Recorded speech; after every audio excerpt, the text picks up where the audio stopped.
So I'll be talking about the legal issues in medical practice, current perspective. The current perspective is, as you know about that medical negligence cases, now this section 106 of BNS has come, replacing the earlier section of 304A. Then Consumer Protection Act applicability to the medical profession. It is of course a divergent views of different sections. Then NMC Regulation 2023, which has come and kept in abeyance, but maybe in a few days it will come into force. And then, of course, the medical documentation, where I will most of the time I talk to our colleagues about the medical documentation, but it is a documentation which can land up in trouble or which can save us from the litigation also. So section, as you all know, that BNS has replaced the IPC section 1870, and the medical negligence was covered under the 304A. So what is 304A? There is a causing death by negligence. Whoever causes the death of any person by doing any rash or negligent act not amounting to culpable homicide shall be punished with the imprisonment of either description for a term. Here it is important, which may extend to 2 years or with fine or both. That was 304A. If the death occurs and the doctor is being charged by the under section 304A, the punishment was 2 years or with fine or both. So section 304A was doctors get relieved with these two orders, which are very, very important from the, both are Supreme Court orders. One is Suresh Gupta versus Government of NCT Delhi. Leave aside the whole thing. The main crux of that order was, unless there is a gross negligence, doctor cannot be held under section 304A. So it has to be proved for a criminal negligence, there should be a gross negligence on the part of the doctor. Then came the Jacob Matthews versus State of Punjab judgment, which was in 2005. That is a very, very landmark judgment, which helped the medical profession in a great way. It says that private complaint against a doctor for criminal liability should not be entertained unless there is a prima facie evidence gathered against a doctor. Before this Jacob Matthews judgment, once a complaint filed at a police station, police generally went to that doctor for arresting that doctor, and sometime most of the time they got arrested also, and they have to take the bail also. Then this 304 of was explained clearly with the Jacob method. That in addition, there should be a evidence from a competent body, mainly from the government doctors, that there is a negligence in that before proceeding the police to take action for that. So this was about the 304A, that if the doctor is being charged on 304A, there is a 2 years for imprisonment with a fine or both. Now this section 106 BNS, which has replaced 304A, what is cause? Just whoever cause, or we should just go directly, which may extend to punishment here is which may extend to 5 years and shall also be applicable to fine, liable to fine. And if such act is done by a registered medical practitioner while performing medical procedure, he shall be punished with the imprisonment of either description for a term which may extend to 2 years and shall also be liable to fine. The difference is that in the 304A, there is a imprisonment or fine, 2-year imprisonment or fine. Here, imprisonment of 2 years and fine. And here also in the section 106 BNS, it clearly defines that medical professionals are under the ambit of 106 BNS. Because in the 304 there was discretion power at the judge, because negligence means कि एक driver गाड़ी चला रहा है, उसके कोई मार दिया उसको, then of course it was liable for action. It was a discretion on the part of the judge to whether to include that doctor being negligent or not. But here, once this 106 BNS applies, it clearly mentioned that medical professionals are under the ambit of that section 106 of BNS, and because it has been said that 2 years and shall also be a fine. Whether the punishment 2 years or 6 months or so, whatever, but punishment and fine. Here also the punishment or fine. So there was a likelihood that judge will find something for the doctor to pay, or so. This is a difference between section 304A and section 106 of BNS. That means the doctors are now under the ambit of medical negligence. Whenever death is occurs and the police file a complaint, then of course the doctors are liable for action. There is no escape for that matter. If there is a negligence, of course, gross. Primarily, the basics 304 and 106 BNS difference is that in section 304A, it does not explicitly address the role of RMP. General intent language, that means the driver, all the wherever the death occurs due to negligence, that it was 304A. 2-year imprisonment or fine or both. It was a discretionary power on the part of the judge also, as I told you. Section 106 BNS, it recognized role of RMP in that 106 BNS. 5-year imprisonment and fine, it is for general, and 2-year imprisonment or and fine for RMP. That means they have clearly demarcated that for the general negligence it is 5 years, and for the doctors that is 2 years. And one more thing I want to say, that in the when this discussion on BNS replacing IPS, there was a discussion in the parliament. Amit Shah ji, who was the home minister at that time, clearly told in the Lok Sabha, it is in the record, that there is no intent of doctor to harm the patient, and they should not be under liable for negligent, and they will be out of the purview of the medical negligence. But when this BNS came finally, it is more dangerous to the doctor. And unfortunate part is that the Home Minister Amit Shah ji, who was the Home Minister at that time, he is Home Minister at that time also. So we have to, because now the solution will come from the Parliament only, because once it becomes a law, Parliament has to amend that section, then only the doctors can be relieved for that matter. That is about the criminal liability. About the civil or criminal liability? If it is a gross, then it is criminal liability. If it is ordinary, that is civil liability. Criminally liable only in the case of gross medical negligence. Civil plus criminal plus civil plus consumer plus regulatory can be addressed by the State Medical Council or National Medical Commission. Ordinary medical negligence, civil, they are both by the SMC as NMC. As far as the criminal liability is concerned, fee doesn't have any role. Whether the patient is being treated by free, whether at a government hospital or private hospital, doctors can be held liable for criminal liability, even if they have not paid anything for that matter.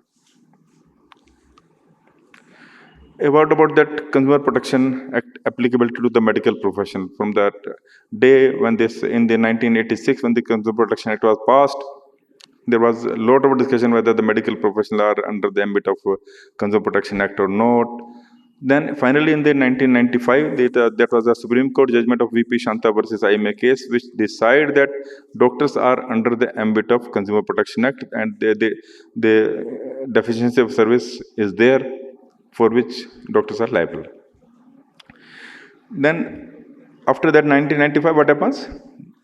Doctors started practice defensive medicine. Defensive medicine means more investigations, more referrals, or of course there will be more over treatment of the patient will be there, because doctor first of all want to save themselves from the compensation. For that, more investigation will be referred. You as neurologist, if the patient came with a headache or so, even without prescribing medicine, first is that you go for a CT or MRI.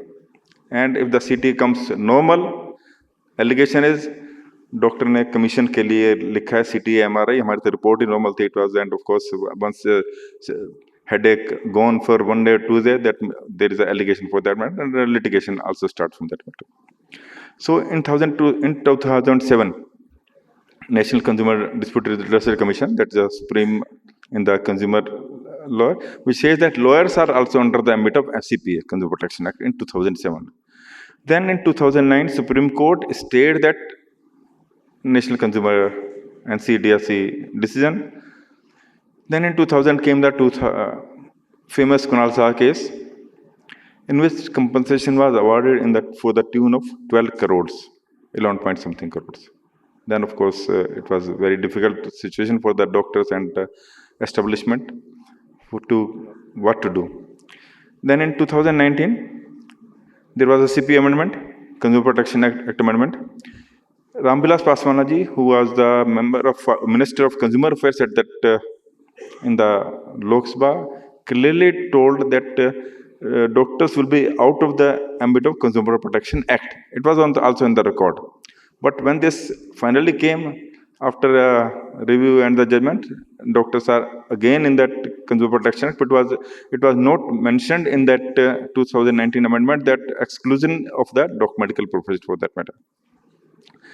Suddenly, then 2024, there was a which was decision was stayed at 2009. It came in the Supreme Court. It was a two-bench judgment, Indian Lawyers versus D.K. Gandhi case, in which the judges remarked that this case of VP Shanta, under which the doctors are comes under the ambit of medical negligence, should be revisited again by the Chief Justice of India by forming a constitution, because it was a VP Shanta was three judge bench. So now it has to be minimum five bench judge to decide that case. And of course, Indian Medical Association looking after this, and they have tried to plead in that court for the Chief Justice of India to revisit that case. So hopefully we can get, but situation is that only the medical professional are under them. Lawyers are excused. And you have seen the fees of lawyers versus doctors. Lawyers take 20 to 25 lakh per hearing, senior designated lawyer which are appearing in the Supreme Court, and doctors, no doctor is charging. Of course, OPD, even by after the surgery, you can get lakh, 2 lakh, that's all, after surgery also. So let us hope some positive response. A word about the NMC regulations, 2023. At the moment, they are kept in abeyance, but maybe in a few days or so, they will come into force. And IMC regulation 2002 and NMC regulation 2023. What is the difference? Both are regulation, both describe the professional misconduct and unethical behavior of the doctor. Punishment is there.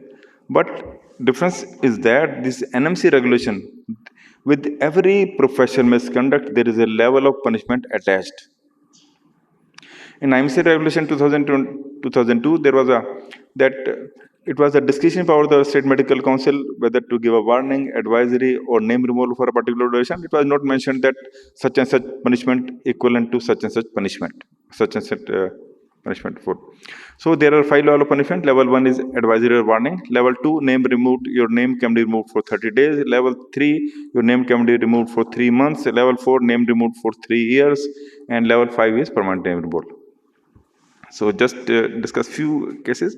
Level 2 punishment, which is up to 30 days. That means once a person claiming to be a specialist, here also a MD medicine person, if he claims to be a neurologist, nephrologist, cardiologist, and if he's printing on that letterhead, then of course he is liable to action. Previously, such kind of cases or complaint we are receiving, and we are giving warning or something like that. But now, if such complaint goes to State Medical Council or National Medical Commission, that person name will be removed for 30 days automatically. Practice in which trained, of course, then CPD, that continued professional development. If in the times to come, with every for your renewal, you have to provide CPD marks. That means 5 years. You have to provide the 30 hours. And if you are not able to provide that, your name will not be renewed. Your name will be deleted for that matter. Your name will be deleted, and up to 30 days. Whenever you again renew, then of course your name will be removed for 30 days for that matter. To practice in registered state medical council, or here are the 13 ABCD medical records. You have to keep the indoor patient's record, have to maintain for 3 years. If the patient or the authorized patient asks for the record, you have to provide the record within 72 hours. If you are not providing the medical record within 72 hours and patient or relatives or file a complaint, your name automatically will be removed for 30 days for not maintaining the medical records. Regarding that, section 28 says signatures. Signatures here are mentioned. With every prescription, whether in the prescription or in the inpatient record, you have to sign, you have to put your name, you have to stamp with your registration number. If it is not there, your name can be moved for 30 days. It is the duty of that institution to provide a stamp to all the doctors practicing, whether in the private sector or in the government sector. In the government sector, also that institution has to provide a stamp to all the doctors to stamp on the prescription pad or on the inpatient record. Of course, telemedicine. So level 3 punishment is up to 3 months. Here, fee splitting endorsement, of course, one cannot do secret remedial agents. Secret remedial agent means if you are prescribing, we have seen the mainly prescription of all the, even the AIMS people are also prescribing, urologists prescribing cystone or gastroenterologist prescribing Lip-52, Niri, etc., etc. Now, if your prescription is there and there is mention of Ayurvedic drug, you are liable for action. Your name can be moved for 3 months, not 30 days. It is 3 months, because you don't know the composition of the drug. You were not told about that particular drug in your studies. You don't know the composition. You don't know that other side effect of that drug. So you don't have to prescribe Ayurvedic or any drug of which you don't know the company. Then confidentiality. It is very, very important, because you are dealing with the ICU serious patients also, and we have seen that once the patient is on ICU, every other day you are getting a call or they are visiting the hospital, and just to please the patient relatives that they have come, they have done their duty, and ask the doctor what is the fate of the patient, how is progressing and all, and we are disclosing all the relevant information to those relatives, whether they are authorized to get information. Now you have to provide the information to only the authorized representative, because the patient can file a complaint later that you have such and such a relevant information which you have disclosed to certain. In one of the cases, a few years back, we got a complaint against a gynecologist who was a relative of patient, was relative to him. He filed a complaint against the gynecologist that he discloses the information to another gynecologist. So these issues will be going to be increased once these NMC regulation come into force. Of course, gift travel facility, etc., you cannot entertain. And if, of course, there is no mention about that gift, what is the amount of gift or so. So these are the general for that. So level 4 punishment. Level 4 punishment is your name can be removed for 3 years automatically. 3 years to 3 months to 3. Sexual boundary violations is there. Then here 19A is the consent. If the consent is not proper, your name can be removed for 3 years. And we have seen that we are doing the procedure, we are operating on the patient, we are doing all kind of things to the patient without proper consent. If the consent is printed in English and the patient is putting up a thumb impression, it automatically becomes an invalid consent. So consent has to be taken from the patient only. Nobody can give consent on his behalf. And we have seen that most of the time the consent is taken by that in obstetric or cases. Consent is 99% consent is taken by the mother-in-law, brother-in-law, sister-in-law, etc., and not from the consent. So consent has to be taken from that patient, and consent has to be procedure-specific. Consent has to be doctor-specific. The doctor who is doing a surgery on the patient, consent has to be taken from himself, and the surgical and anesthetic consent are to be different. So consent is very, very important from the point of view that it is, your name can be removed for 3 years. And first the complaint allege about that consent. They were not told about that consent. They are not told about the procedure, complication, alternative benefits, etc., for that matter. And most of the time it is seen that they said that they are wheeled into that cath lab on the stretcher. Just a doctor just show the paper and they put up they are signed on the blank paper, their doctor filled afterwards, they were not told. So these things have to be very clear to us. And in the times to come, of course, it will be a video consultation to save us. Video consultation and documentation also is required for that. I think time is there, or I should stop? Please continue. So this is a general key under which nowadays how the patient can complain against the doctor. They can go to the civil court, they can go to the consumer court for the deficiency, they can go to the police for criminal liability, they can go to the NHRC. Now we are getting a complaint where the patient filed a complaint directly to NHRC. As the NHRC means NHRC directly issues a notice to Chief Secretary of that state and Director General Health Service of that state. And once the Chief Secretary is to the Health Secretary, then automatically these things start moving in a faster note. So we have to be very careful. And of course, they can go to the High Court and the Supreme Court also, and go to the State Medical Council of the NMC.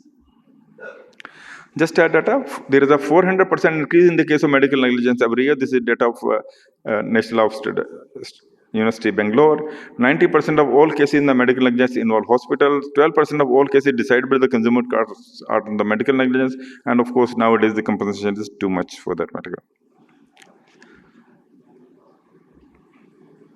Medical records are legal documents, first of all, because we have seen that various certificates, various documents where it is in the prescription, where it is in the bottom line is that this certificate is not valid for medical legal purpose. Any document signed by a doctor, whether on a plain piece of paper, whether with a stamp, whether with a stamp, whether on a letterhead, if it reaches any statutory authority, it automatically becomes a legal document. And medical records belong to the patient. We as doctors or institutions just to have to maintain those records. A doctor is bound to produce records when asked by the statutory authorities. Do not hide or alter the facts on the request of the patient about his past and social history. You must be getting the patient, just relative came that don't show diabetes, don't show hypertension or chronic diabetes, just to because they will don't get a insurance claim for that matter. Insurance claim can be rejected, and so we just obliged to them and land up in trouble in later. So we don't have to alter the facts on the basis of the record. And doctor's note and nurse's note must tell you. That is very, very important, because we have seen in one of the cases the patient was operated. From the record, doctor's record, it was pretty fine. Every 15 minutes note were there, that blood pressure, pulse, etc. Their routine general condition fine. Then within 15 minutes, patient expired. And when the postmortem was done, there was around 2 liters of blood in the peritoneum. When we go to the nurse's notes, there are totally different notes. So we have to be very careful to see to it that we have to write what the condition of that patient is there. So good record is good defense, poor record is poor defense, and no record is no defense at all. Lastly, we as State Medical Council or any statutory, what we expect from the records. One is the progress of patient care. Once we getting the record, from the record itself, it should mention, it should clarify how the patient was progressing from the day of the admission to the day of the discharge. On every page, it should be mentioned that. Then recording, whatever the decisions are you are taking about that patient, you have to record all those decisions and evidence on which this decisions is taken. Based on CT scan finding, if the neurosurgeon want to do something surgical process, it should be CT scan finding should be there, and based on that, whatever the decision is taken. So evidence on which all those decisions are taken, it should be documented in the records. What is expected? They should legible documents, date, time, and signed affidavit entry, make entries immediately or soon after again. Only use approved abbreviations. Avoid unnecessary comments. 6th point is very, very important. You have to document consent, document counseling, document prognosis. These 3 things are very, very important from the point of that patient, if the patient is admitted. Document clinical findings, positive as well as negative findings. Document investigation reports. OT notes or progress report should be there. Document oral communications. Suppose we are advising some information being shared by us, and we are revising the treatment. Based on that, maybe telephone call or another, it should be documented the records, document telephone and email alert, document any non-compliance. If they want the patient to be on the ventilator and they are not giving the consent, it should be documented that they are not complying. Meaningful discharge summary, that means course and complication and investigation. Discharge summary is very important. Why the discharge summary? Because the discharge summary is the document which you will be handing out to the patient or to the relatives.